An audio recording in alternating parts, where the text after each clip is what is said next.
Hey guys, big day today. Apple has just released iOS 11.4. It was expected to be either today or after WWDC, but I'm glad it's today. So in this video, there's actually a couple of things I need to cover with you that I didn't know before this release. So we'll talk about that and basically summarize 11.4 for you, everything you need to know before updating. Also, I'm going to talk about the performance a little bit. So just want to mention that if you guys are on the beta right now, you will have to go into settings and remove the beta before proceeding. So you'll have to go to general, your profiles, delete the beta, restart your iPhone, and only then will you see it in your software update settings. I made that mistake last time on 11.3, so thank you to the people that pointed that out. Anyways, it's a pretty massive update, even if you have the latest beta installed, 2 gigabytes, 2.2 gigabytes. And I also wanted to mention that it did save me some storage as well. So before updating, I had 46.42 gigabytes available after 48.73. So that's almost 2 gigabytes and a half that I was able to regain just by updating to iOS 11.4. So definitely a very nice side effect there of the update.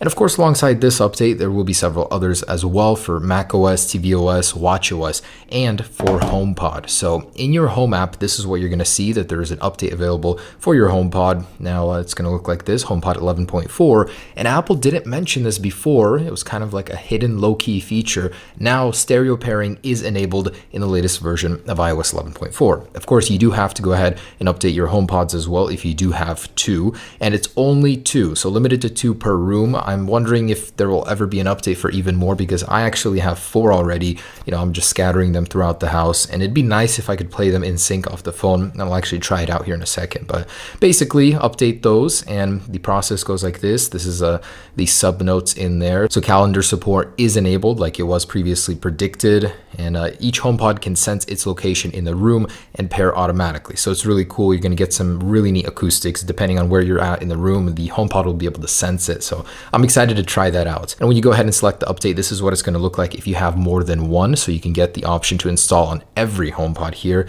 And I went ahead and did that. Didn't take too long. So let's go ahead and try that out, see how it works. So I'm going to go ahead and play this. And I wonder if the menu has changed at all. Ooh, so this is certainly new. You can select this one and it's not working. Okay, so you can select one. Oh, and then another one. Cool. So you get the option here for multiple. This is certainly new, not something we had in the previous versions of 11.4. Oh, can you really select more? No way. No way. You can actually play from multiple right now. Let's try it out. This is going to be booming. Oh, man. Let's turn them all the way up here. Been around the block, been around the block. Playing hopping, we was on the Amsterdam floor. She had a lollipop up in the coffee shop. She caught me staring at the sexy ring in her nose. Wow, that is amazing. So sadly, the lag is sort of still there, but it's not as bad. Previously when I try and play from my computer, from my iPhone on a HomePod, there was an unbearable lag, like it would be seconds and seconds of it. It's really nice to see that Apple fixed that. So beyond my wildest expectations, Apple actually enabled multiple support for HomePods from this app, which is awesome. Stereo, I'm sure, will be a little bit different. It'll work with just 2. I really don't know if the acoustic part works with more than 2 speakers. But anyways, stereo support, multi-HomePod support is enabled. Of course, you do get the multi-room support as well. So if you actually jump into AirPlay, you'll be able to see all of your HomePods here.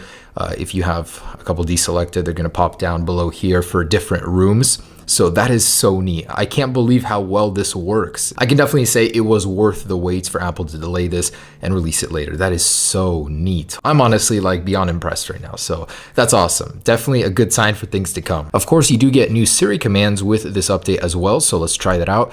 Siri, play Ciao Bella in the office. Cool, look at that. So she can play depending on which room you ask her to play in, on which speaker.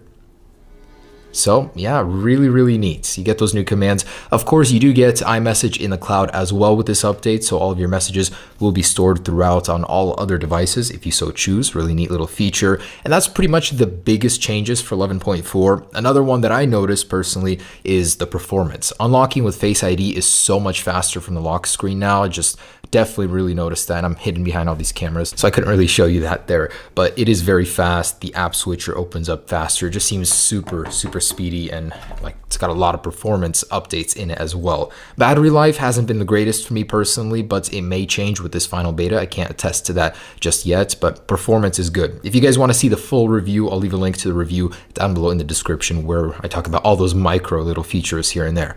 Otherwise, let's go ahead and get a Geekbench going here, see what kind of performance differences we have versus the last beta. So this is what I had on the last beta before this one, and afterwards this is what I got. 10,344 on the multi, and basically the same single core score. So very impressive results here in the benchmark. Can't say much has changed as usual. Apple's pretty much hit the roof of that already. Otherwise, guys, there it is. I'm actually super psyched about the fact that Apple is updating and supporting the HomePods properly now within the music app, so I don't have to use iTunes to play across all of the HomePods anymore. So if you guys have HomePods, a huge upgrade. If not, still a huge upgrade. There's a lot that's changed, and again, check out that review if you want to see all the differences. Otherwise, thanks for watching, guys. Go ahead and update. There's really no reason that you shouldn't. You will love the performance. The battery life may change. It may not. It was just my experience, so you'll have to see about that. I really can't say for sure if it'll affect you, but thanks for watching, guys. 11.4 is great. Definitely go all out. Go ahead and update. See you in the next one, guys. Peace.